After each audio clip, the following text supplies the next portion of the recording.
Hello students, hello guys. আজকে আমরা নবম শ্রেণীর গণিতের কোষে দেখি 1.2 এর কোয়েশ্চেন করব। দ্যাট মিন্স আমাদের বাস্তব সংখ্যা বা রিয়েল নাম্বারের চ্যাপ্টারটি চলছিল। আর আগের ভিডিওতে আমরা কোষে দেখি 1.1 ক্লিয়ার করেছিলাম, যেখানে সমস্ত বেসিক কনসেপ্ট, মূলদ সংখ্যা, অমূলদ সংখ্যা, অ্যাকচুয়ালি কি, তাই তো সব আমরা ক্লিয়ার করেছিলাম। তো সেটা যদি দেখে না থাকো কিন্তু অবশ্যই দেখে নাও। দেখো এই ভিডিও ডেসক্রিপশন বক্সে চ্যাপ্টার ওয়াইজ সমস্ত লিঙ্ক দেওয়া আছে, সেখান থেকে দেখে নাও। তো দেখো আজকে কোষে দেখি 1.2 এর প্রথম কোয়েশ্চেনটি কি বলছে দেখি। নিচের বক্তব্যের কোনটি সত্য ও কোনটি মিথ্যা লিখি। ঠিক, প্রথমে দেখো কোষে দেখি 1.2 এর ফার্স্ট কোয়েশ্চেনটা কি বলছে। বুঝতে হবে ব্যাপারগুলো, কোনটি সত্য কোনটি মিথ্যা দেখে নিলে তাতে কোনো লাভ হলো না। কেন সত্য কেন মিথ্যা সেটা জানাটাই হচ্ছে কারণ। ঠিক, আচ্ছা, কোয়েশ্চেন স্টার্ট করার আগে তোমাদের সঙ্গে একটা জিনিস শেয়ার করার আছে। আমি চ্যানেল অ্যানালাইটিক্স দেখতে গিয়ে দেখলাম কি 89% দ্যাট মিনস অলমোস্ট 90% স্টুডেন্টস এমন রয়েছে যারা ভিডিও দেখছো আমার চ্যানেলে বাট সাবস্ক্রাইব করোনি চ্যানেলটিকে। তো তোমরা যদি ইচ্ছুক হও বা আমার ভিডিও থেকে যদি তোমরা উপকৃত হও, তোমরা কোনো জিনিস শিখতে পারো, তোমরা যদি চাও আমার চ্যানেলের ভিডিও বারবার দেখতে, তো তাহলে তোমরা অবশ্যই কিন্তু সাবস্ক্রাইব করে নাও। না হলে কি হবে, প্রতিবার চ্যানেলে গিয়ে তোমাকে ভিজিট করে চ্যানেলে চেক করতে হবে কি আমি কি ভিডিও আপলোড করছি ডেলি। না হলে কি হবে বুঝবে। তো তোমরা সাবস্ক্রাইব করে নোটিফিকেশনটি অন করে নাও, বেল আইকন যেটা সেটা বেল আইকন প্রেস করে নাও, তাহলে তোমাদের কাছে কি হবে, নোটিফিকেশন চলে যাবে। আর 10% স্টুডেন্টস এমন রয়েছে যারা অলরেডি সাবস্ক্রাইব করে নিয়েছো।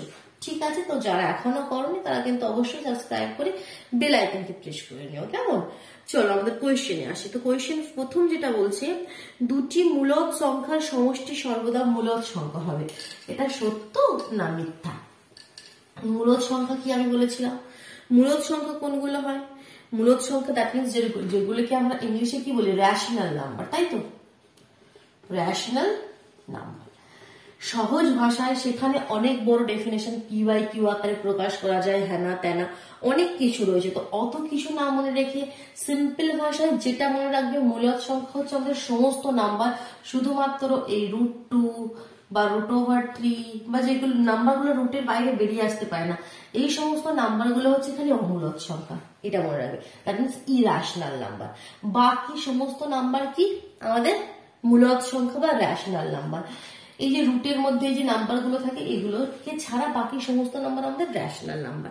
এবার দুটি মূলদ সংখ্যার সমষ্টি আমরা করে দেখি। মনে করে একটা পয়েন্ট নিচ্ছিলাম 9.3, একটা 1.2, তো যোগ করে দেখি তো 5 10.5। হ্যাঁ, এটা একটা মূলদ সংখ্যা, এটা একটা মূলদ সংখ্যা। সিমিলারলি অন্যরকম ভাবে কোনো নাম্বার নেব, -1 দাঁড়াও এটা ভালোভাবে লিখি, -1 প্লাস 9/2, এটাও একটা মূলদ সংখ্যা, এটাও একটা মূলদ সংখ্যা। দুটোকে যোগ করলে কি হয় দেখো তো, -2 প্লাস 9 দ্যাট মিনস 7/2। হ্যাঁ, এটাও একটা মূলদ সংখ্যা। দ্যাট মিনস প্রথমটা কি হবে তাহলে, সত্য হবে, সত্য হবে। হ্যাঁ, দুটি মূলদ সংখ্যাকে, মূলদ সংখ্যার সমষ্টি কিন্তু সর্বদা মূলদ সংখ্যায় হবে। এবার নেক্সট দেখো সেকেন্ড কি বলছে, দুটি অমূলদ সংখ্যার সমষ্টি অমূলদ সংখ্যা হবে। অমূলদ সংখ্যা মানে কি আমি বলেছি, মাথার মধ্যে নিয়ে আসবে এই নাম্বারগুলো, √2 √3 বা √7 বা যেগুলো রুটের বাইরে বেরিয়ে আসে না, এগুলোই অমূলদ সংখ্যা। তো অমূলদ সংখ্যার সমষ্টি কি সর্বদা অমূলদই হবে? দেখো তো, অনেকে ভাবছো হ্যাঁ সত্য, বাট এটা মিথ্যা। যদি আমরা √2 আর -√2 দুটোই তো অমূলদ সংখ্যা, যেমন শুধু +√2 আমরা যদি মাইনাস নিই সেটাও একটা অমূলদ সংখ্যা। এই দুটি অমূলদ সংখ্যাকে আমরা যদি যোগ করে দিই, মানে এদের সমষ্টি করি, তাহলে কত হবে, √2 -√2। √2 -√2 তো কেটে গিয়ে আনসার কত হবে, 0।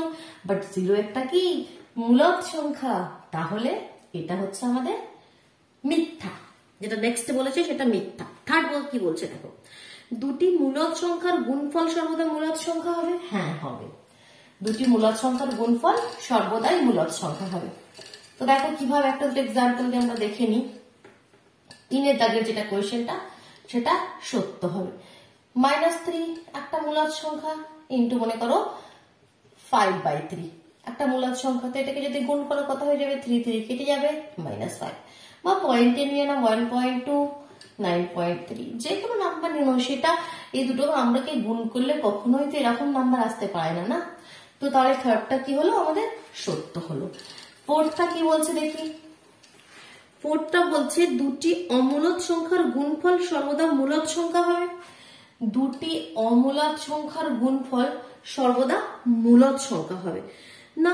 ফোরটা কিভাবে সত্য হবে? ফোরটা আমাদের মিথ্যা হবে, কারণ দুটি অমূলদ সংখ্যা তার গুণফল কি হবে? মূলদ সংখ্যা হবে। এটা তো √6, আর √6 কে তো বাইরে নিয়ে আসতে পারবে না, তো এটা আমাদের মিথ্যাই হবে। তাহলে দেখো অল্টারনেট করে হচ্ছে, প্রথমটা সত্য তারপরটা মিথ্যা, ফের প্রথম তারপরটা সত্য তারপরটা মিথ্যা। দেখি এবার পাঁচেরটা কি হয়। পাঁচেরটা কি বলছে? প্রতিটি মূলদ সংখ্যাই বাস্তব সংখ্যা।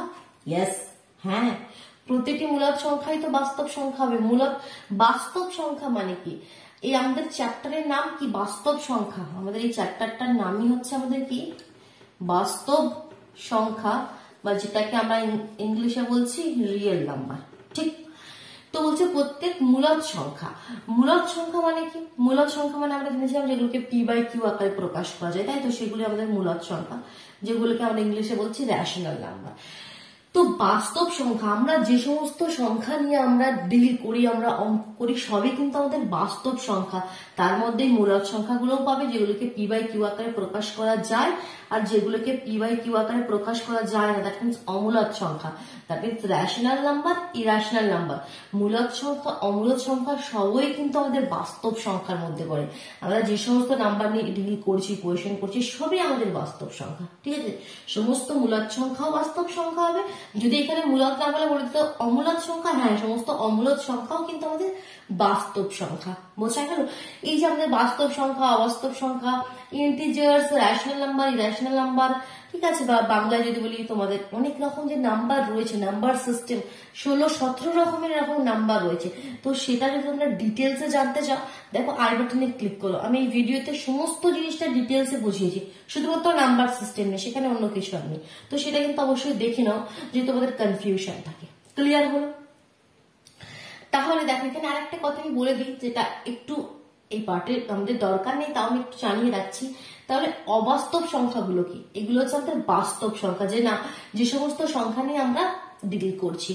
অবাস্তব সংখ্যা হচ্ছে এরকম নাম্বার যখন রুটের মধ্যে কোনো মাইনাস দিয়ে নাম্বার আসবে, যেগুলো হয়তো আমরা এখনো দেখিনি, আমাদের সিলেবাসে এখনো আসেনি। এ ধরনের আমাদের নাম্বার যেগুলো রুটের মধ্যে মাইনাস, ঠিক, সেগুলো হচ্ছে আমাদের অবাস্তব সংখ্যা বা আমাদের ইমাজিনারি নাম্বার। সেগুলো আমরা এখনো শিখিনি, এগুলো আমরা হায়ার ক্লাসে গিয়ে শিখব। কেমন? চলো, আরেকটি পাঁচেরটা হয়ে গেল আমাদের সঠিক। এবার ছয়ের দাগের কোয়েশ্চেনটি কি বলছে দেখি। প্রতিটি বাস্তব সংখ্যাই অমূলদ সংখ্যা না, প্রতিটি বাস্তব সংখ্যা অমূলদ সংখ্যা কিভাবে হয়? বাস্তব সংখ্যা মানে মূলদ সংখ্যা আর অমূলদ সংখ্যা সমস্ত মিলে বাস্তব সংখ্যা। তো প্রতিটি বাস্তব সংখ্যায় আমাদের অমূলদ সংখ্যা কিভাবে হবে? বাস্তব সংখ্যা তো মূলদ সংখ্যা রয়েছে, 5, 7 সব তো মূলদ সংখ্যা। তো এটা আমাদের ছয়েরটা কি হয়ে গেল? আবার ভুল হয়ে গেল। ক্লিয়ার হয়ে গেল সত্য মিথ্যা গুলো। এবার 2 দাগের কোয়েশ্চেন আমি মুভ করছি। 1 দাগের কোয়েশ্চেন গুলো সমস্ত ক্লিয়ার করে দিই কেমন? চলো, এবার 2 দাগের কি কোয়েশ্চেন বলছে দেখি। কোয়েশ্চেন নাম্বার 2, অমূলদ সংখ্যা বলতে কি বুঝি? তো আমরা যেমন আগের ভিডিওতে এক্সারসাইজ 1.1 এ মূলদ সংখ্যা ডেফিনেশন দেখেছিলাম, এখানে অমূলদ ঠিক জাস্ট উল্টোটা। যে সকল সংখ্যাকে p/q আকারে প্রকাশ করা যায় না, যে সকল সংখ্যাকে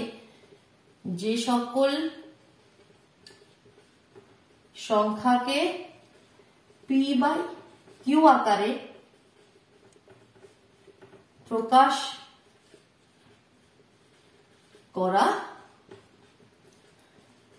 যায় না। ব্র্যাকেটে কি লিখবে? যেখানে p/q গুলো কি সেটা আমাকে লিখতে হয়। যেখানে p এবং q হচ্ছে পূর্ণ সংখ্যা, যেখানে p/q পূর্ণ সংখ্যা এবং q not is equal to 0, তাদেরকে অমূলদ সংখ্যা বলি। তাদেরকে অমূলদ সংখ্যা বলি, দ্যাট মিনস ইরেশনাল নাম্বার বলি। ক্লিয়ার? উদাহরণ দিতে বলছে। উদাহরণ অজস্র উদাহরণ আছে, 3, 5, 7, 2। আচ্ছা, এছাড়াও একরকমের উদাহরণ আমরা পাওয়া যায়। মানে অ্যাকচুয়ালি এই নাম্বারটা, এই যে রুটের মধ্যে যে নাম্বারটা, সেটা ইজ ইকুয়াল টু আমাদের হয় যে কোনো এই নাম্বারটা ইজ ইকুয়াল টু হতে পারে। মানে এই অমূলদ সংখ্যাকে তোমরা যখন এটাকে যদি পয়েন্টে দশমিকে এক্সপ্রেস করো, এইভাবে কোনো নাম্বার পাবে দেখবে।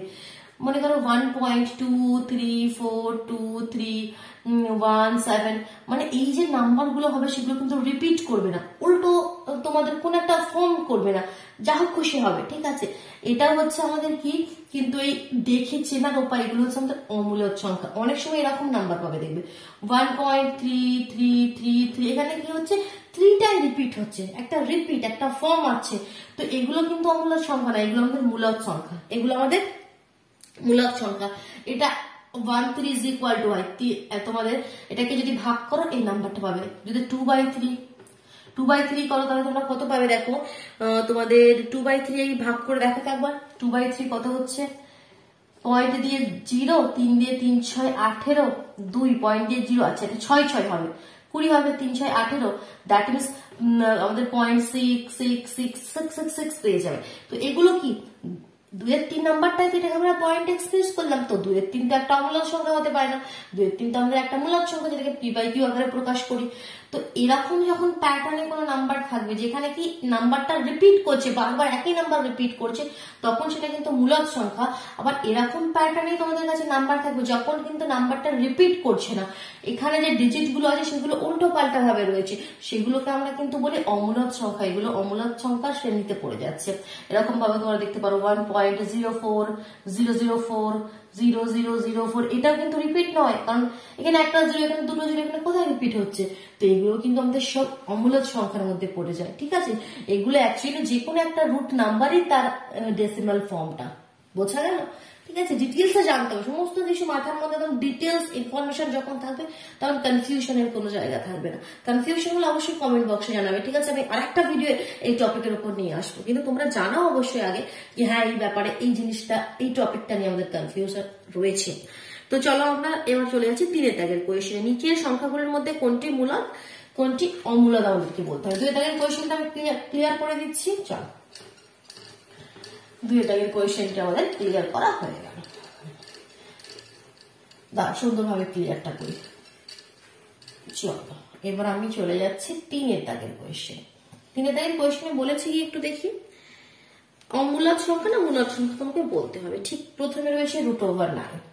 তো √9 মানে কি 3, তো এটা একটা মূলদ সংখ্যা। আমি টিক আর ক্রস দেবো, ঠিক আছে। যেটা মূলদ সংখ্যা টিক দেবো, যেটা অমূলদ সংখ্যা ক্রস দেবো। √225, নেক্সট নাম্বার বলছে 225।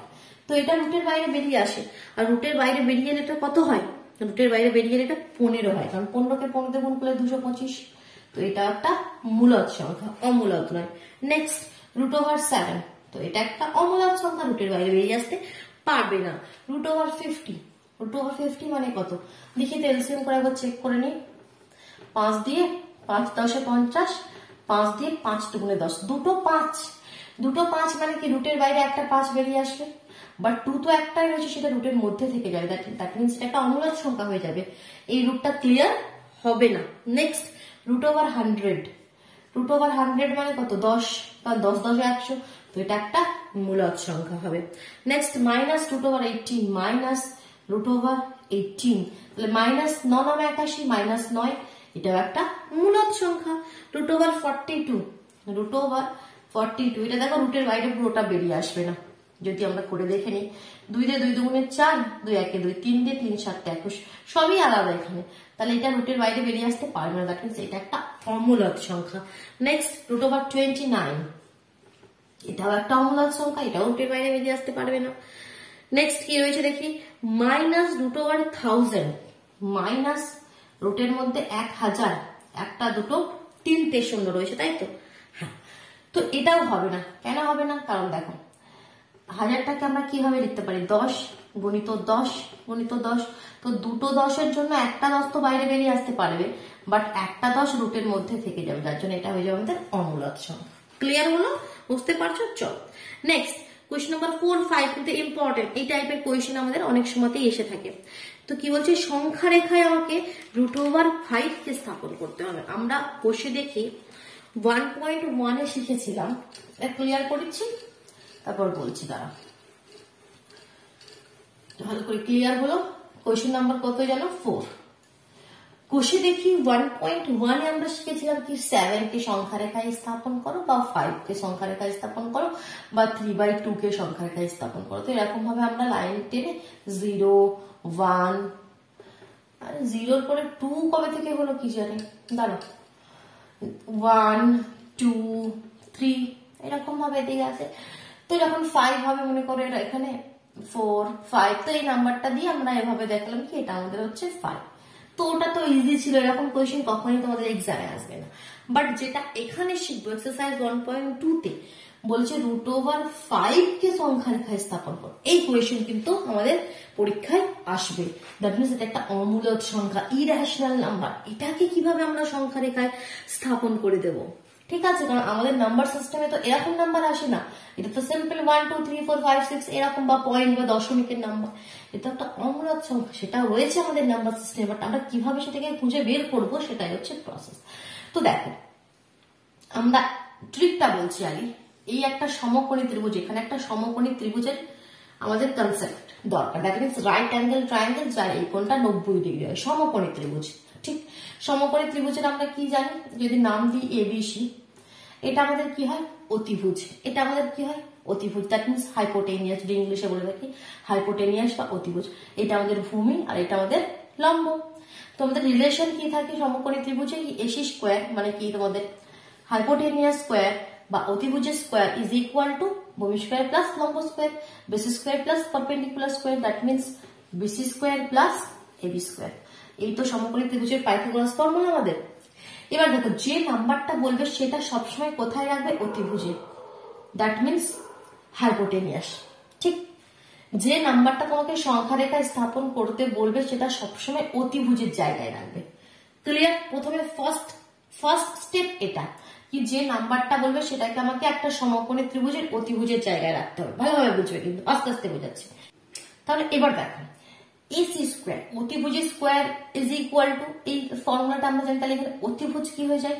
শুধু এসি কি হয়ে যাবে? তাহলে √BC square plus AB square, তাই তো? তাহলে এখানে অতিভুজ আমরা সবসময় বলেছি এই যে নাম্বারটা বলবে সেটা ধরে নেবো। তাহলে অতিভুজ হচ্ছে আমাদের এই √5। তাহলে এখানে আমাদের এমন দুটো নাম্বারের স্কোয়ারকে যুক্ত করো যেটা এই √5 চলে আসবে। তো এটা আমাকে একটু ভাবতে হবে। তাহলে আমরা ভেবে পাচ্ছি কি এখানে যদি 2 আর এখানে যদি 1 লিখি তবেই আমরা পাবো। 2 দুগুণে 4 আর এটা 1, 5 হয়ে যাবে, তাই তো? তবেই তো √5 হবে। তাহলে এখানে আমি 2 লিখছি, এখানে আমি 1 লিখছি। ঠিক, প্রথমে এই জিনিসটা ভেবে নিলে, কারণ কি তাহলে তোমাদের এই রিলেশনটা পাইথাগোরাস ফর্মুলাটা কি স্যাটিসফাই করছে এরকম নাম্বার আমরা লিখলে। তো এবার এটাকে আমরা সংখ্যা রেখায় কিভাবে স্থাপন করছি দেখো তোমরা। এই যে কাজটা স্কেল দিয়ে, স্কেল আমাদের কম্পাস, ঠিক আছে, পেন্সিল দিয়ে করবে। আমি এখানে মার্কার দিয়ে দেখাচ্ছি তোমাদেরকে। 0, এবার আমাদের যেমন নাম্বার সিস্টেম আমি করে নিলাম 1, 2, 3, 4। ঠিক, এখানে ডট ডট দিয়ে দিলাম, আরো আছে। এবার দেখো এটা কি আমি 2 ধরেছি, তো এখান থেকে এখানে 2 হয়ে গেল। ঠিক, এবার এখানে স্কেল দিয়ে বা তোমরা কাটা কম্পাসের সাহায্যে একদম লম্ব ভাবে, ঠিক আছে, লম্ব যেটা একদম 90 হতে হবে, লম্ব ভাবে এখানে আমরা একটা 1 কত পর্যন্ত নেবো, কারণ আমাদের এই লম্বটা কত 1। তো এখান থেকে 1 একক বা 1 ইউনিট আমরা একটা লেন্থ কেটে নেবো। ঠিক আছে, তোমরা কম্পাস রেখে স্কেলের হেল্পে করে করবা, কম্পাসের হেল্পে এরকম ভাবে 1 একক দৈর্ঘ্যের একটা এখানে মাপ তোমরা কেটে নিলে। এটা ও থেকে, এটা যদি আমরা পি নাম দিই, এটা যদি আমাদের ও নাম দিই বা ওই নাম দিচ্ছি, ও থেকে পি আমাদের 2 হয়ে গেল, এখান থেকে এতটা হয়ে গেল 2 ইউনিট মানে কি 2 একক, আর এখান থেকে এতটা হয়ে গেল 1 ইউনিট, দ্যাট মিনস 1 একক। পি এই নামটা মনে করো কিউ দিয়ে দিলাম। তাহলে ও কিউ এবার যদি স্কেল দিয়ে যুক্ত করে দাও, তাহলে ও কিউ কি হয়ে যাবে আমাদের √5। ও কিউ কি হয়ে যাবে √5। দেখো আমাদের √5 আমাদের চাই, √5 পেয়ে গেলাম। একটা ভালোভাবে বুঝে নাও, সমস্ত পেয়ে যাবে। তাহলে প্রথমে এখান থেকে 2, এটাই হচ্ছে আমাদের দেখার নিয়ম। 2 নিয়ে নিলাম, এখানে আমরা 1 নিয়ে নিলাম লম্ব ভাবে। তাহলে এই যে আমাদের ও কিউটা যুক্ত করলাম এটা √5। কারণ অতিভুজ কি হয়, ভূমি স্কয়ার প্লাস লম্ব স্কয়ার। বাট এই যে √5 এই যে পয়েন্টটা পেলাম এটা কিন্তু সংখ্যা রেখায় আবার নয়, আমাকে চেয়েছে সংখ্যা রেখার উপরে তুমি √5টা দেখো। এটা পেয়েছি বাট সংখ্যা রেখার উপরে কোথাও পেয়েছি, তো এইটাকে আবার সংখ্যা রেখায় কিভাবে নিয়ে আসতে হবে। তো কম্পাসটা এখানে রাখলে, কম্পাস করে সে কম্পাসটা এখানে রেখে এই চাপটা নিয়ে এরকম ভাবে এটাকে কেটে দিলে, কম্পাসটা এখানে বসালে ও বিন্দুতে নিয়ে এই চাপটা নিয়ে কম্পাসটাকে ঘুরিয়ে এভাবে কেটে দিলে, দ্যাট মিনস কম্পাসটাকে ঘুরিয়ে যখনই কেটে দেবে এটা একটা সংখ্যা রেখায় এরকম জায়গায় এখানে কাট করে গেল। তো এটাই হচ্ছে আমাদের তাহলে √5। ঠিক, যে পয়েন্টে কাট করলো সেখানে কোনো নাম দিয়ে দিলে, মনে করলে এক্স। ঠিক, আমি আর একবার বলছি উপরে, কারণ এই জিনিসটা খুব ভালোভাবে বোঝার আছে, একটা বুঝে গেলে সমস্ত কোয়েশ্চেন করে নেবে তোমরা। এখানে একটু বড় বড় করে আরো সাফ করে দেখায়, 1 2 3 4, ঠিক দূরে দূরে নিয়েছি। তাহলে আমি বলছি এই পয়েন্টটাকে ও নাম দিয়েছি আর এই পয়েন্টটাকে পি নাম দিয়েছি। নিচেটা আমাদের 2 দরকার, উপরে লম্ব ভাবে আমরা এটাকে কিউ নাম দিয়েছি, এটা আমরা 1 কেটে নিয়েছি, এটা আমাদের 2 একক আর এখান থেকে এটা আমাদের 1 একক, এটা আমাদের 2 ইউনিট, এটা 1 ইউনিট। ঠিক, তারপরে আমরা কি করছি বলছি, আমরা ও আর কিউটাকে যুক্ত করে দিচ্ছি, এটা আমাদের √5 আমরা পেয়ে গেলাম। বাট এটা সংখ্যা রেখার উপরে পেলাম না, সংখ্যা রেখার এই সাইডে পেলাম, মানে ঠিক এই রেখার উপরে পেলাম না। তো এটাকে রেখার উপরে নিয়ে আসার জন্য আমি বললাম কম্পাসটাকে ও বিন্দুতে রাখো, রেখে এই চাপটা নিয়ে কম্পাসটাকে ঘুরিয়ে এরকম ভাবে এই সংখ্যা রেখার উপর পর্যন্ত নিয়ে আসো। এই যে বিন্দুটা পেলে এটাই হচ্ছে আমাদের √5। ঠিক, তাহলে এটা লিখবে কিভাবে, এটা দেখানোর পর একটু লিখে দিতে হবে কি, সংখ্যা রেখায় √5 স্থাপন করে এক্স বিন্দুটি পেলাম, সংখ্যা রেখায় √5 স্থাপন করে এক্স বিন্দুটি পেলাম, এটুকু লাইন শুধু লিখে দেবে। সংখ্যা রেখায় √5 স্থাপন করে এক্স বিন্দুটি পেলাম। সাথে তোমরা এটা লিখে দিতেও পারো, যেখানে ওপি ইজ ইকুয়াল টু, যদি এটা চাও এটাও লিখে দেবে, যেখানে ওপি ইজ ইকুয়াল টু 2 একক এবং P Q is equal to 1 একক। ঠিক, এটাও লিখে দিলে আরো ভালো হলো, ক্লিয়ার হলো। চলো নেক্সট, এবার আমি যাচ্ছি, এর সাথে আমাদের একটা কোয়েশ্চেন আছে না, নেক্সট কোয়েশ্চেন নাম্বার 5 এ রয়েছে √3 কে সংখ্যা রেখায় স্থাপন করতে হবে। এটা তোমরা করবে, ঠিক আছে, আমি আরেকটু তোমাকে হিন্টটা দিয়ে দিচ্ছি, বাট করবে তোমরা নিজেরা। কোয়েশ্চেন নাম্বার 5 এ গেছি, √3 কে আমাকে সংখ্যা রেখায় স্থাপন করতে হবে। ফার্স্ট স্টেপ, একটা সমকোণী ত্রিভুজের এখানে আমি √3 লিখে নিলাম, এখানে আমি √3 লিখে নিলাম। এবার √3 কিভাবে আমরা পাবো, কোন দুটো যদি নাম দিয়ে দাও এবিসি, তাহলে আমরা জানি এসি মানে অতিভুজ, যদি নিচেটা লিখি এসি অতিভুজ কি হয়ে যাবে, √BC² প্লাস AB²। তো কোন দুটো নাম্বারের স্কোয়ার করলে আমরা √3 পাবো, এটা তো √3, এটা একটু তোমাদেরকে টাফ লাগছে তাই তো, হ্যাঁ একটু আমাদের কনসেপ্টটা আর একটু ভুলে যাবে। তো এটা আমাদের তখনই পাবো যদি আমরা এখানে √2 লিখি আর এখানে 1 লিখি, কারণ দেখো 1 1 লিখলে তো হবে না, কারণ 2 হয়ে যাবে, আবার 2 1 লিখলে 5 হয়ে যাবে, √3 কোনোভাবে তোমরা দেখো পাবে না। এটা তখনই যদি এখানে √2 লিখি, কারণ √2 যখন হোল স্কয়ার করো তাহলে 2 বেরিয়ে আসবে আর এখানে 1 বেরিয়ে আসবে, তখনই আমাদের হবে √3। তাহলে √2 এখানে আবার একটা নাম্বার এসে গেল অমূলক সংখ্যা, তাহলে সবার প্রথমে আমাকে √2 কে সংখ্যা রেখায় স্থাপন করতে হবে। আর √2 কে সংখ্যা রেখায় স্থাপন করতে গেলে √2 কে আমরা অতিভুজ করে নিলাম, তখন আর একটা সমকোণী ত্রিভুজের দরকার যার অতিভুজটা √2। তখন এটা কিভাবে লিখতে পারি, তখন সেটা ইজি হয়ে যাবে। দেখো যদি আমরা 1 লিখি 1² আর 1² তাহলে কি হয়ে যাবে, 1² কত হয়ে যায়, √2 হয়ে যায়। দ্যাট মিনস এটাও 1 আর এটাও 1 নিলে কিন্তু আমরা √2 পাবো। তাহলে সবার প্রথমে আমাদের কাজ কি, দেখো এই √3 দেখানোর জন্য এখান থেকে আমি শুরু করছি 0, এটা মনে করো 1, এটা 2, এটা 3, এরকম ডট ডট চলছে। তো √2 দেখানোর জন্য আমাদের প্রথমে এখান থেকে এই 1 পয়েন্টে পি বিন্দুটা নিতে হবে, আর এখান থেকে উপরের দিকেও আমাদের কিউ বিন্দুটা তো আমাদের 1, তাহলে এই দুটো আমাদের 1 হয়ে গেল। তো ও কিউ যুক্ত করে দিলে আমরা এটা কত পাবো, এটা আমরা পাবো √2। এটা আমরা পাবো √2। তো আগে √2টা বের করে নিলাম। এবার √2 বের করার পর দেখো √2 আর 1, √2 আর 1 যুক্ত করলে দ্যাট মিনস এটা তখনই পাবো যখন এটা √2 আর এটা 1 হবে। তো দেখো এটা √2 পেয়ে গেছি, এবার √2 আর 1 যুক্ত করলে √3 পাবো। তো সেটা এবার কিভাবে আমি দেখাচ্ছি, এখানে দেখো এদিকটা ক্লিয়ার করতে হবে, কারণ দেখো এখানে √2 পেয়ে গেছি। এবার এখান থেকে এখানে একদম লম্ব করবো স্কেল দিয়ে, বা আমাদের কম্পাসের আমাদের যে কাটা কম্পাস রয়েছে তার হেল্পে 90 ডিগ্রি কোণ করে আমরা এখান থেকে স্ট্রেট এদিকে আমাদের 1 একদম মেপে আমাদের 1 ইউনিট কেটে নেবো। তাহলে দেখো এটা √2 হলো আর এটা আমাদের 1 হলো।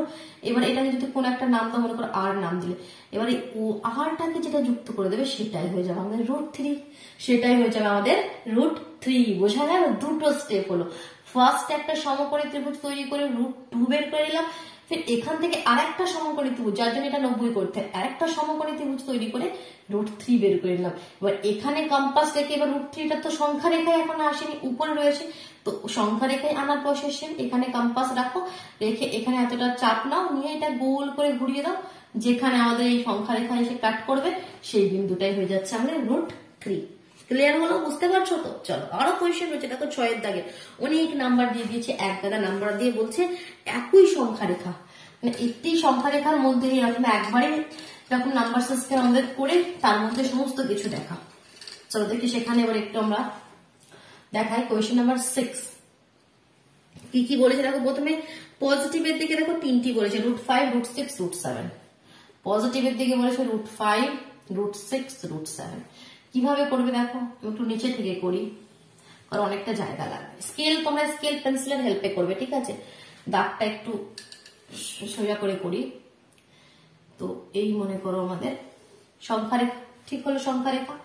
এই আমাদের 0, 1, 2, 3, 4 আর করছে না, ঠিক? তাহলে √5 আমরা জেনে গেছি। √5 কে আমরা কিভাবে করতে পারি?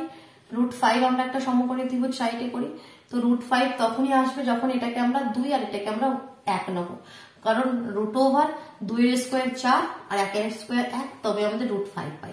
এটা 2 আর 1 নিলে, তো তার জন্য আমরা যেটা একটু আগে করলাম, এটা মনে করো O, এটা P, তাহলে এখানে 2 হলো। এখানে উপরের দিকে আমরা কিউ বিন্দু নিলাম, যেটা 1 ইউনিট নিলাম, 1 নিলাম, এই ও কিউটাকে আমরা যুক্ত করে দিলাম, তাহলে এটা আমরা পেলাম √5। আর এটাকে আমাদের তোমাদের কাটা কম্পাস রেখে এটাকে গোল করে ঘুরিয়ে দিয়ে সংখ্যা রেখা এনে দেবে, মনে করো একটা বিন্দু পেলে x, এটা আমাদের √5। এবার √6 কি হবে? √6 তাহলে আবার সমকোণী ত্রিভুজ করো, এই সমকোণী ত্রিভুজ এটা আমাদের চাই √6, তাহলে এই দুটো সাইড কি নিতে হবে? এটা √5 আর একটা 1, কারণ দেখো √5 এর স্কোয়ার প্লাস 1 এর স্কোয়ার কত হবে? তাহলে √5 এর স্কোয়ার 5 প্লাস 1, তবে আমরা √6 পাবো। তাহলে দেখো যার ভূমিটা √5 অলরেডি আমাদের হয়ে গেছে √5, খালি এখান থেকে একটা লম্ব করবে যেটা 1 ইউনিটে নেবে, ঠিক? এটা মনে করো আর, এবার এই যে ও আরটাকে যুক্ত করে দিলে তাহলে এটা হয়ে গেল আমাদের √6। কত ইজি লাগছে এবার দেখো কোয়েশ্চেন গুলো। আবার এগেইন √7 কখন পাবে? এখানে আবার একটা লম্ব করবে 1 ইউনিটে, এবার √6 আর 1 যুক্ত করলে আমরা এটা কত পাবো? তাহলে √7। এখানে প্রতিবার কম্পাস দিয়ে গোল করে এখানে সংখ্যা রেখায় নিয়ে আসবে এইগুলোকে, মনে করো x, y, z, তাহলে x পয়েন্টটা √5 কে ডিনোট করছে, y পয়েন্টটা √6 কে ডিনোট করছে, আর তোমাদের z পয়েন্টটা √7 কে ডিনোট করছে। সিমিলারলি মাইনাসের দিকে করবে, মাইনাসের কোনো চাপ নেই, জাস্ট এদিকে পয়েন্টগুলো -1, -2, -3, এইদিকে এই যে কাজটা আমরা এদিকে করলাম এটা এইদিকে করবো, ঠিক? বোঝা গেল? ক্লিয়ার হলো? মাইনাসের কোয়েশ্চেন গুলো, নেগেটিভ যে পার্ট গুলো সেগুলো আমি করছি না, সেগুলো তোমরা নিজেরা করে নাও। বোঝা গেল তো? চলো, তো আমাদের কোষে দেখি 1.2 তাহলে আমরা কমপ্লিট করে ফেললাম। নেক্সট আমাদের কোষে দেখি 1.3 স্টার্ট করবো, কেমন? তো চলো তাহলে আজকের মতন টাটা।